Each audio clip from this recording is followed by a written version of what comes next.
हिजोको वेद मन्त्रले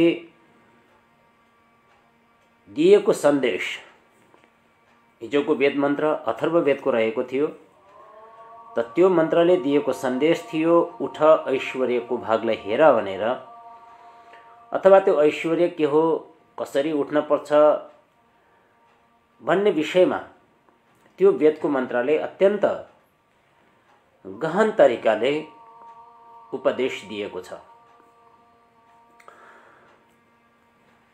त जुन सत्यको मार्ग हुन्छ, जुन यथार्थको मार्ग हुन्छ, त्यो आफैमा असहज चाहिँ हुन्छ, त्यति सहज हुँदैन। जहाँ छल कपट झुठो आदि चाहिँ असत्य भ्रामक कुराहरू जति विकसित हुँदै जान्छन्, जति छिटो फैलिन्छन्, सत्यको मार्ग त्यति छिटो चाहिँ फैलिँदैन, समय लाग्छ। त त्यसैले उपनिषदका ऋषिले भन्नुहुन्छ उत्तिष्ठत जाग्रत प्राप्य वरान् निबोधत क्षुरस्य धारा निशिता दुरत्यया दुर्गम पथस्तत् कवयो वदन्ति।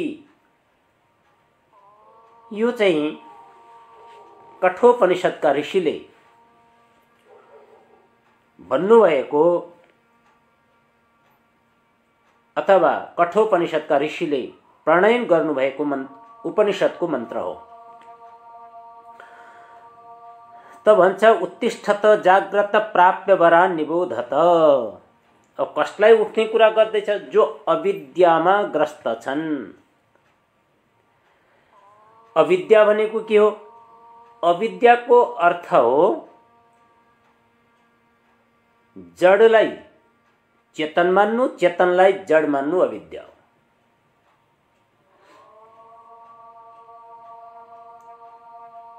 अर्थात अनात्मामा आत्मा, आत्मामा अनात्मा देख्नु अविद्या हो। र यदि हामीले समाजलाई त्यो रूपमा हेर्दै गयौं भने आज धेरै मानव समाजमा यो अविद्याको पर्खाल अत्यन्त मजबुत छ, अत्यन्त बलियो छ। त्यसैले त्यस्ता व्यक्तिहरूका लागि कठोपनिषदका ऋषि भन्नुहुन्छ, अरे अविद्याग्रस्तमा डुबेका व्यक्तिहरू उठ, अज्ञान रूपी निद्राबाट उठ। जो अज्ञान रूपी निद्रा छ त्यसबाट उठ। यद्यपि समाजको विकास, मानव आत्माको कल्याणको निमित्त पनि उठ्नुपर्छ र त्यसका निमित्त उठ्नका लागि अनिद्राबाट त उठ्नु पर्यो, अज्ञान रूपी निद्राबाट त उठ्न पर्यो। अज्ञान रूपी निद्रामा सुतेका व्यक्तिहरू सत्यको मार्गमा कहिल्यै पनि हिँड्न सक्दैनन्, चाहेर पनि हिँड्न सक्दैनन्। त्यस्ता व्यक्तिहरू सदैव एउटा अन्धकार रूपी गर्तमा धकेलिएका हुन्छन्। परन्तु उनीहरूलाई लागिरहेको हुन्छ कि म चाहिँ सही मार्गमा हिँडिरहेको छु, म लागेको मार्ग चाहिँ सही छ भन्ने उनलाई चाहिँ त्यो लागिरहेको हुन्छ। परन्तु त्यसो हुँदैन। त्यसैले यसले उत्तिष्ठत जाग्रत प्राप्य वरान् निबोधत भनेर जो कठोपनिषदका ऋषिले भन्नुभएको छ, उठ, जाग। केबाट जाग? अनिद्रा रूपी निद्राबाट जाग, अज्ञान रूपी निद्राबाट जाग र श्रेष्ठ पुरुषहरूको समीपमा गएर ज्ञान प्राप्त गर। हामीलाई यदि सत्य विद्याको ज्ञान आवश्यक छ, सत्य शिक्षाको आवश्यकता छ भने र त्यस्तो जो श्रेष्ठ पुरुषहरू छन्, जो विद्यामा निपुण छन्, त्यस्ता व्यक्तिहरूको समीप जान आवश्यक छ। यदि विद्वान व्यक्तिको समीप नगएर जो धूर्त छन्,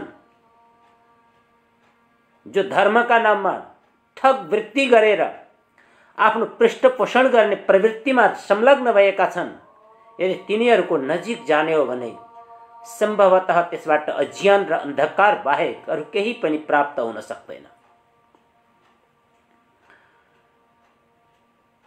किनकि जुन व्यक्तिमा सत्यासत्यको निर्णय गर्ने सामर्थ्य हुँदैन, त्यो व्यक्ति हेर्नमा जतिसुकै विद्वान देखिए तापनि त्यस्तो व्यक्तिले त्यो जिज्ञासालाई समाधान गर्न सक्दैन। अर्थात् त्यस्तो जिज्ञासुलाई सही मार्ग देखाउन सक्दैन। ओ जुन मार्गमा, जुन अन्धकारमा आफू गइरहेको छ, त्यही अन्धकारमय मार्गमा त्यो जिज्ञासुलाई पनि धकेलिदिन्छ। त्यसैले भनिएको छ वरान निबोधत, र प्राप्त गर, ज्ञान प्राप्त गर, सत्य ज्ञान प्राप्त गर। र अगाडि भनिएको छ क्षुरस्य धारा निशिता दुरत्यया, क्षुरस्य धारा निशिता दुरत्यया। र जसरी क्षुरा यानी चक्कु अथवा हतियार, धारिलो हतियारको धारमा अथवा त्यो तीक्ष्ण अत्यन्त काट्ने जुन धार लागेको छ, त्यसमा हिँड्न जति दुस्तर हुन्छ, जति कठिन हुन्छ, तत्त्वज्ञानीहरू त्यस मार्गलाई त्यस्तै दुर्गम भन्दछन्। किन दुर्गम भन्दछन् त त्यसको तात्पर्य हो जुन व्यक्तिमा सुरुमै आएको छ उत्तिष्ठत जाग्रत प्राप्य वरान निबोधत, र जुन अविद्या छ, जो अविद्यामा डुबेका व्यक्तिहरू छन्, तिनीहरूलाई सम्झाउँदै भनिएको छ अज्ञान रूपी निद्राबाट उठ र सचेत बन, सक्षम बन, योग्य बन, र यथार्थता के हो त्यसलाई जान। र यो सन्देश कठोपनिषदका ऋषिले दिनुभएको छ।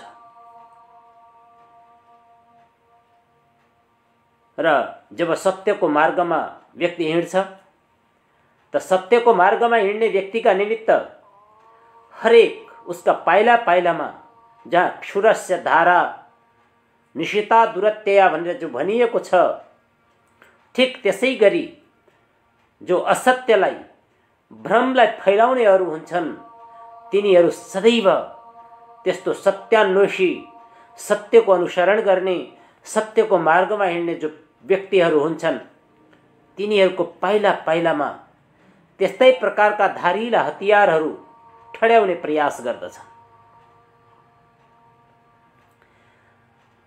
त्यसैले त्यस्तो सत्यको अनुसरण गर्ने व्यक्तिका लागि, सत्यको मार्गमा हिँड्नेहरूका लागि त्यो ठिक त्यस्तै छ। क्षुरस्य धारा निशिता दुरत्यया, जस्तो धारिलो हतियारमा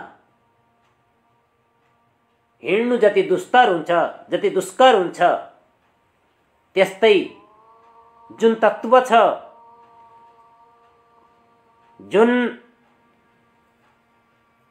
आत्मा र परमात्माको दिव्य ज्ञान छ, त्यसलाई प्राप्त गर्न त्यति नै दुस्तर छ अज्ञानीहरूका लागि।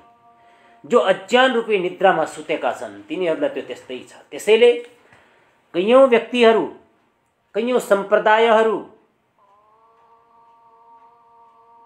जानेर पनि अनजान झैं बनेर त्यस्ता प्रकारका जो उपनिषदको भाषामा अज्ञान रूपी अन्धकारको पर्दाले छेकिएका जो हुन्छन्, त्यस्ता व्यक्तिहरू जानेर पनि सत्यको सन्देश हरेक व्यक्तिसम्म पुर्याउने प्रयास गर्दैनन्।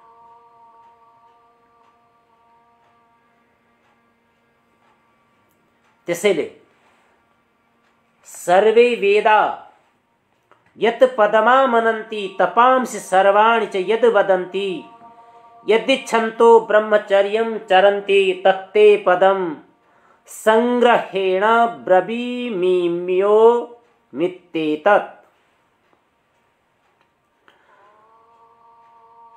जुन दिन मानिसले सारा वेद जुन पद को वर्णन गर्दछन्, जुन परमपिता परमेश्वर को वर्णन गर्दछन्, जुन परमपिता परमेश्वर को मुख्य नाम को वर्णन गर्दछन्, समस्त तप जसको प्राप्ति को साधन बताइएको छ र जसको इच्छाले मुमुक्षु व्यक्तिहरू ब्रह्मचर्य को पालना गर्दछन्, त्यस पदलाई म तिम्रा निमित्त संक्षेपमा भन्दछु। त्यो के हो त भन्दा ओम त्यही यो पद हो भनेर यो पनि कठोपनिषदका ऋषिले भन्नुभएको छ। त धेरै जसो जो वेद उपनिषद र विशेष गरेर गीता पनि, गीतामा पनि त परमपिता परमेश्वरको नाम ओमलाई विशेष महत्व दिएको पाइन्छ।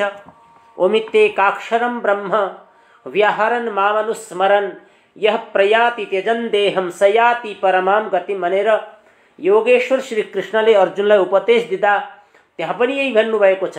ओमित्येकाक्षरं ब्रह्म व्याहरन् मामनुस्मरन् यह प्रयाति त्यजन देहम सयाति परमां गतिम।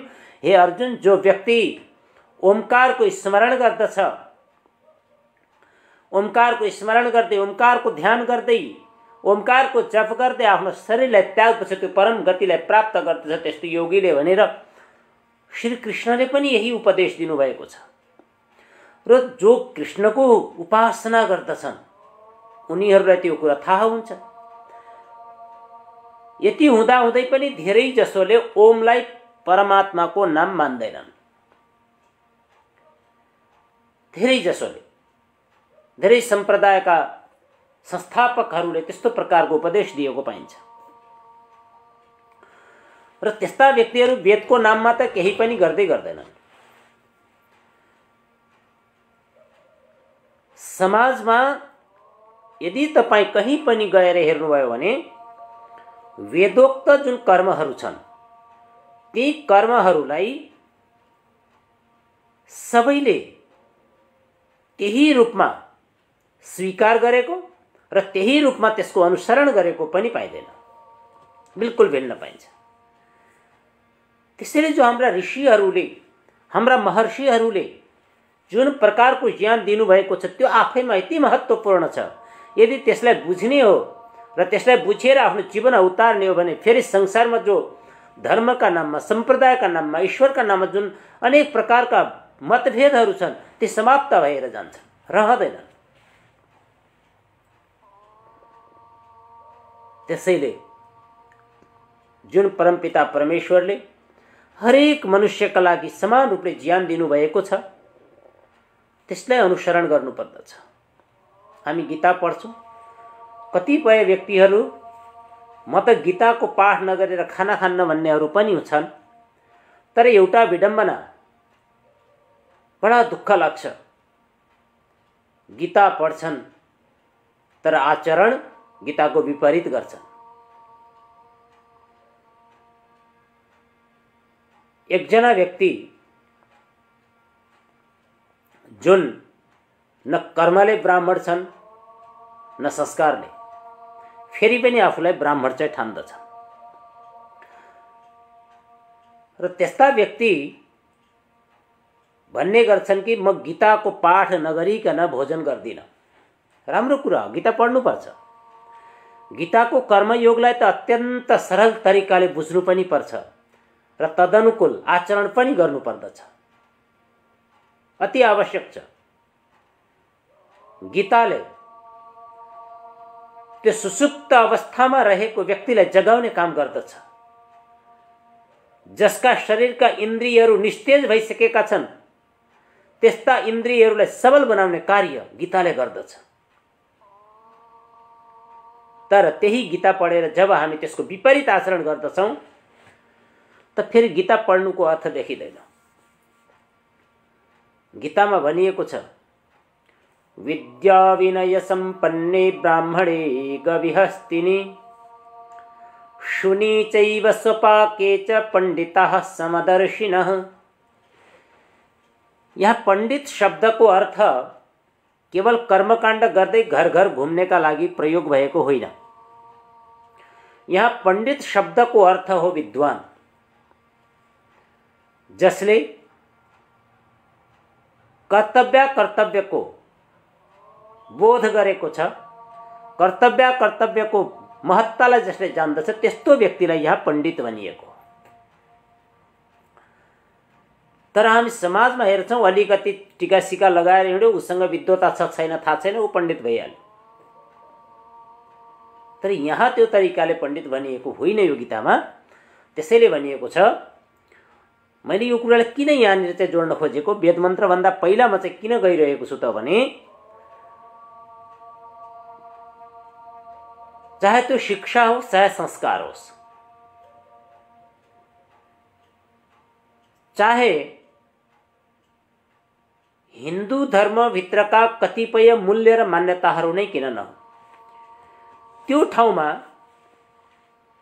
आज पनि यद्यपि धेरै परिवर्तन भएको छ, धेरै मानिसहरूमा त्यो चेतना आएको छ, त्यति हुँदाहुँदै पनि शब्दले जस्तो प्रकारको भाषण गरे पनि व्यवहार बिल्कुलै भिन्न छ।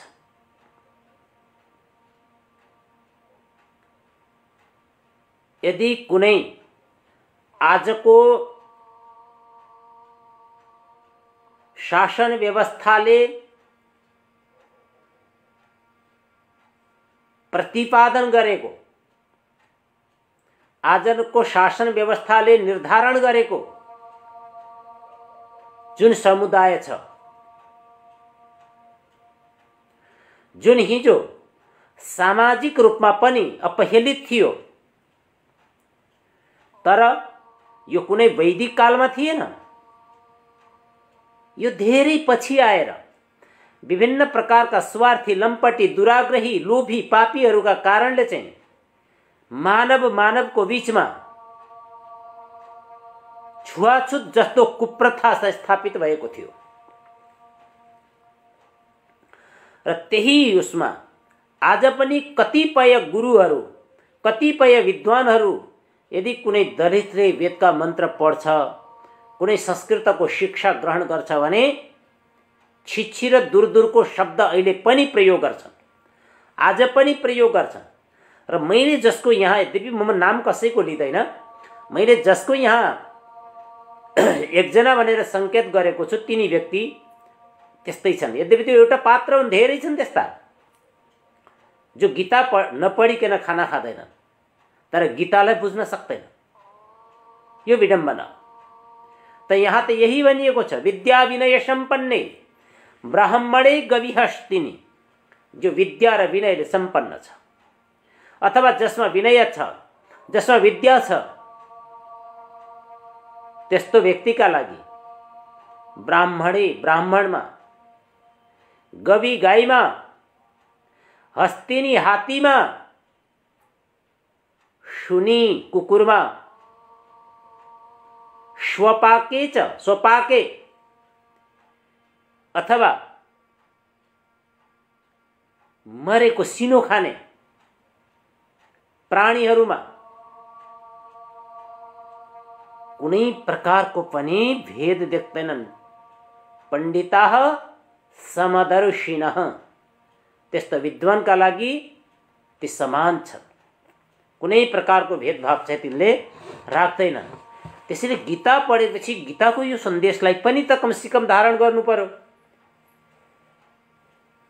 र यो गीताले दिएको सन्देशलाई आफ्नो जीवनमा उतार्ने प्रयास पनि त गर्नु पर्यो। यी धेरै कुराहरू छन्। जति समाजमा हामी भित्र छिर्दै जान्छौँ, समाजका हरेक तह र तबकामा जब पुग्छौँ, विद्वान भनिनेहरू पनि त्यही अन्धविश्वासमा छन्, त्यही अज्ञानतामा छन्, त्यही रूढिवादीमा छन्। अनि समाजको दशा कसरी उत्तम हुन सक्छ, कसरी समाज अगाडि बढ्न सक्दछ? अनि त्यस्ता व्यक्तिहरू यदि कसैले सही कार्य गर्दैछ भने केवल उसको खोइरो खन्नु बाहेक अरू केही पनि गर्दैन। कसरी कार्य गर्ने, कसरी त्यसको विजेत गर्ने, कसरी उसको अपमान गर्ने, त्यो भन्दा बाहेक उसँग अरू कुनै पनि विकल्प हुँदैन। ऊ रात दिन त्यही सोचिरहेको हुन्छ। त्यस्तो कपटी, त्यस्ता व्यक्तिहरूको संगत त्याज्य हुन्छ। त्यसैले भनिन्छ दुर्जनः परिहर्तव्यः विद्यया अलङ्कृतोऽपि सन् मणिना भूषितः सर्पः किमसौ न भयङ्करः।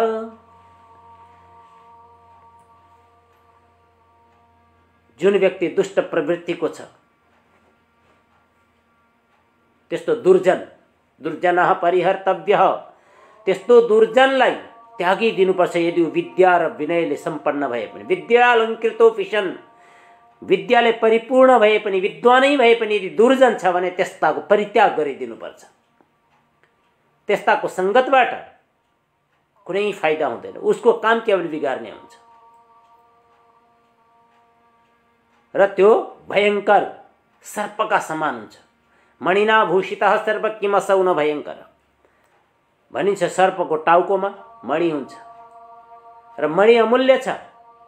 त्यो अमूल्य मणि हुँदा हुँदै पनि त्यो सर्पले टोक्यो भने के मानिस जीवित रहन्छ? किनकि उसँग विष छ। त्यो विषले गर्दा उसले चाहिँ जसलाई टोक्छ त्यसलाई मारिदिन्छ। ठिक त्यसै गरी विद्याले परिपूर्ण भएर पनि यदि दुर्जन छ भने त्यो त्यही सर्पका समान हो। त्यसैले जसरी त्यस्तो प्रकारको सर्पको परित्याग हामी गर्दछौँ, ठिक त्यसै गरी त्यस्ता दुर्जनलाई पनि परित्याग गरिदिनु पर्दछ। उसँग न शत्रुता न मित्रता, कुनै प्रकारको सम्बन्ध राख्न हुँदैन र सकिन्छ भने यथा योग्य व्यवहार गर्नुपर्छ। अर्थात् जस्ताको त्यस्तै व्यवहार आवश्यक हुन्छ।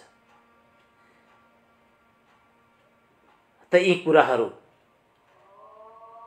जुन दिन हामी बुझ्नेछौँ र जुन दिन हामी यिनलाई आफ्नो आचरणमा ल्याउने प्रयास गर्नेछौँ र ल्याउनेछौँ, त्यो दिन हाम्रो सुखको दिन हुनेछ, हाम्रो आनन्दको दिन हुनेछ। हामीभित्र मानवताको उदय हुनेछ। हरेक प्राणीप्रति हामी दया देखाउनेछौँ, हरेक प्राणीलाई हामी माया गर्नेछौँ। यी यावत कुराहरू छन्। त आजको जुन वेद मन्त्र छ हामी त्यतातिर जाँदैछौँ। आजको वेद मन्त्र ऋग्वेदको रहेको छ। हिजो हामीले अथर्ववेदको मन्त्रको चिन्तन गरेका थियौँ। त आजको मन्त्र छ ऋग्वेदको। ऋग्वेद मण्डल 4 सूक्त 5 को मन्त्र 12 रहेको छ। त यसमा यो मन्त्रले दिन खोजेको सन्देश के हो त भन्दा हामीलाई बताउनुहोस् हाम्रो धन के हो। सबैलाई धन चाहिएको छ, सबै धनको निमित्त लालायित छन्। हरेक व्यक्तिका निमित्त धन आवश्यक छ। यति हुँदा हुँदै पनि मानिस कहिल्यै पनि सन्तुष्ट हुँदैन। यही भनिएको छ कठोपनिषदमा। कठोपनिषदमा जब यम र नचिकेताको जब संवाद हुन्छ त त्यो संवादमा यमाचार्यले भन्नुहुन्छ कि हे वत्स, तिमीलाई जति धन चाहिन्छ माग, सुन्दर सुन्दर स्त्री माग, रथ माग, घोडा माग, धन माग, वैभव माग, सारा चीज माग, म दिन्छु। तर मृत्युको रहस्यलाई नसोध मसँग भन्नुहुन्छ। त त्यति बेला नचिकेता भन्छन् न वित्तेन तर्पणीयो मनुष्य। हे आचार्य, यो संसारमा धन सम्पत्तिले कोही पनि आजसम्म तृप्त भएको छैन र न तृप्त हुन्छ। त्यसैले मलाई धनको प्रलोभन त नदिनुहोस्। मलाई जेको आवश्यकता छ त्यही दिनुहोस्। मलाई मृत्युको रहस्य नै जान्नु छ, त्यसैले मृत्युको रहस्य नै बताइदिनुहोस् भनेर भन्नुहुन्छ। त यहाँ यो धन कुन धन चाहिँ रहेछ त? हाम्रो धन के हो? कसले भनिदिन्छ तेरो यो धन हो भनेर? र त्यही सन्देश आजको मन्त्रबाट हामीलाई जानकारी हुनेछ। र थोरै समय हामी त्यो मन्त्रमा चाहिँ रहनेछौँ। जुन मन्त्र ऋग्वेद मण्डल 4 सूक्त 5 को मन्त्र 12 रहेको छ। र मन्त्र यस प्रकार छ। किं नो अस्य द्रविणं कद्धरत् रत्नं विनो वोचो जातवेदश्चिकित्वान् गुहाध्वनः परमं यन्नो अस्य रेकुपदं न निदाना अगन्म। हे जातवेदः सर्वज्ञ, या जातवेदः को अर्थ सर्वज्ञ, सर्वज्ञ को हो, सर्वज्ञ परमपिता परमेश्वर हो। कुनै पनि शरीरधारी व्यक्ति सर्वज्ञ हुन सक्दैन। ऊ त अल्पज्ञ हो, अल्पज्ञानी हो, उसलाई केही थाहा छैन। जस्तो हामी मानिस छौँ र ईश्वरभन्दा पछि केही कुरा थाहा पाउने भनेको मानिस नै हो। तर पनि हामीलाई थाहा छैन कि हामीले 2 घण्टा अगाडि के गरेका थियौँ, कता मुख गरेर बसेका थियौँ, के गर्दै थियौँ, त्यो हामीलाई जानकारी हुँदैन। हामी आफ्ना आँखा अगाडि भइरहेको कुरालाई मात्रै थाहा पाउँछौँ, त्यसमा पनि कहिलेकाहीँ विस्मृति भइहाल्दछ। तर जो सर्वज्ञ छ परमपिता परमेश्वर, उसले चाहिँ कुनै कुराको पनि विस्मृति हुँदैन, उस सबै कुराहरूलाई चाहिँ जान्दछ। त्यसैले उसलाई सर्वज्ञ भनेर बताइएको छ जातवेदः। तिमी चिकित्वान जान्दछौ, अतः नह हामीलाई विमोचत विशेष रूपले भनिदिनुहोस् कि अस्य यसमा अथवा यी मध्ये नह हाम्रा द्रविणम धन किम के हुन् र कत कुन ह साँचो रत्नम मूल्यवती सम्पत्ति हो र यत जुन नह हाम्रो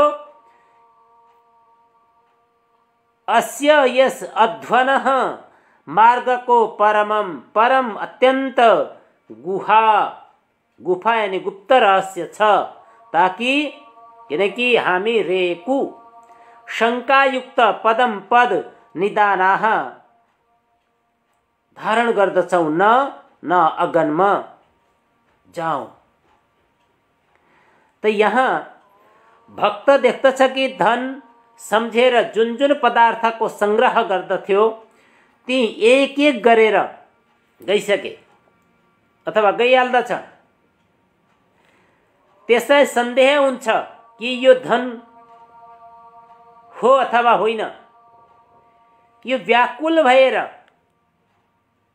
अनि सोध्दछ, प्रार्थना गर्दछ, विनो बोचो जातवेदश्चिकित्वान्, हे जातवेद, हे सर्वज्ञ, तिमी ज्ञान राख्दछौ, तिमीसँग सम्पूर्ण ज्ञान छ।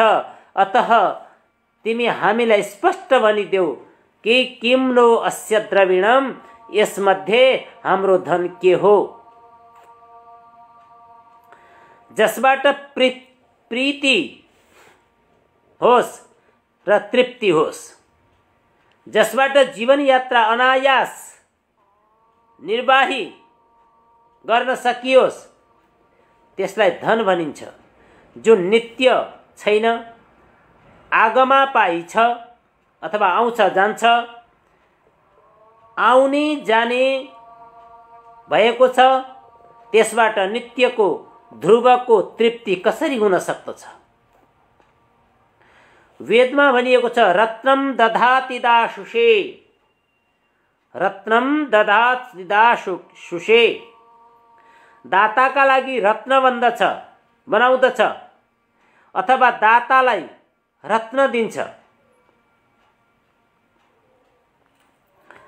त्यो कद्ध रत्नम, रत्न कुन हो र साथै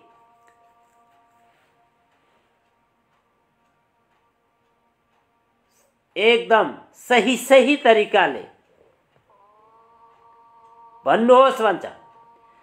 गुहाध्वनः परमं यन्नो अस्य, हाम्रो यस मार्गको जीवन पथको परम रहस्य के हो, त्यो परम रहस्यलाई यहाँ धन भनिएको छ।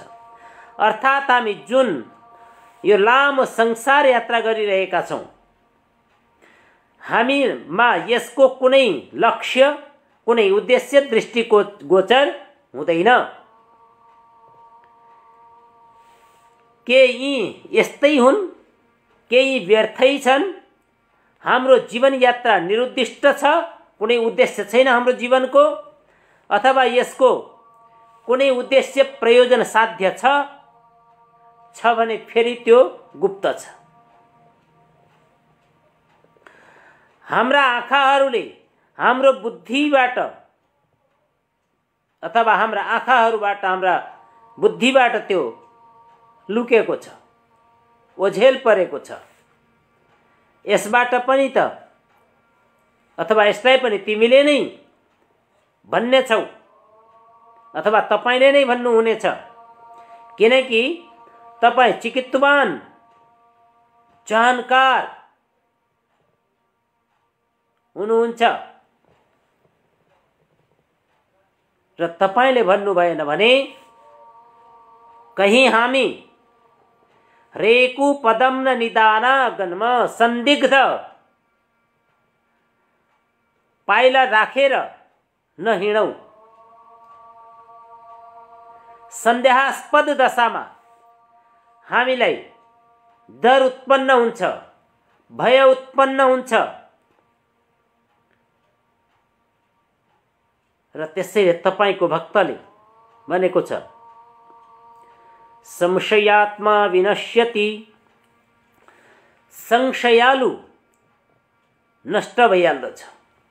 जो बढी संशय गर्छ, संशय ज्ञानले पनि नष्ट गर्छ, संशय बुद्धिले पनि नष्ट गर्छ। संशयग्रस्त रहनाले कर्तव्य कर्म नै हुँदैन। कर्तव्य कर्म नगर्नाले भविष्यको नाशमा सन्देह रहँदैन र नाशबाट बच्नका लागि निसन्देह हुन अति आवश्यक छ। अतः परमोपदेशक यी समस्याहरूको समाधान तपाई नै गर्नुहोस्। हामीलाई अथवा मलाई केही पनि मेरो समझमा आएको छैन। त्यसैले हे परमपिता परमेश्वर, हाम्रो वास्तविक धन के हो त्यो भनिदिनुहोस् भनेर यो वेद मन्त्रमा भनिएको छ। यति सुन्दर, विशेष गरेर यहाँ जुन धनको कुरा गरिएको छ र जुन कठोपनिषदको मन्त्रमा जुन भनिएको छ, न वित्तेन तर्पणीयो मनुष्यः, सांसारिक धन वैभवबाट कुनै पनि व्यक्ति सन्तुष्ट हुन सक्दैन। त्यसैले त्यो धन भनिदिनुहोस् जुन धनलाई प्राप्त गरेर हामी आनन्दलाई भोग्न सकौं र आनन्दको अनुभूति गर्न सकौं, त्यो धन हामीलाई बताइदिनुहोस् भनेर यो वेदको मन्त्रले अथवा यो वेदको मन्त्रमा ईश्वरसँग प्रार्थना गरिएको छ र ईश्वरको प्रार्थना हामी त्यसकारणले गर्छौं किनकि ईश्वर सबैको पिता हो। त्वम हिनः पिता त्वम माता शतक्रतो बभूविथ भनिएको छ कि माता पनि तपाई हो, पिता पनि तपाई हो र यस्तो अवस्थामा तपाईले नै हाम्रो रक्षा गर्न सक्नुहुन्छ र हाम्रो रक्षक पनि तपाई नै हो। जो पालन गर्दछ त्यही पिता हो, त्यसैले तपाई हाम्रो पालन गर्नुहुन्छ र त्यसैले तपाई हाम्रो पिता हो भनेर यो तरिकाले चाहिँ सम्झाइएको छ वेदको मन्त्रमा।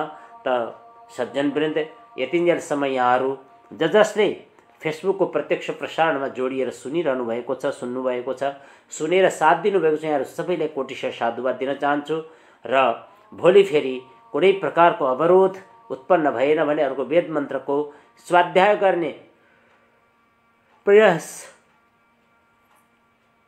का साथै अथवा स्वाध्याय गर्ने अठोटका साथ यहाँहरू सबैलाई पुनः सादर नमस्ते गर्दै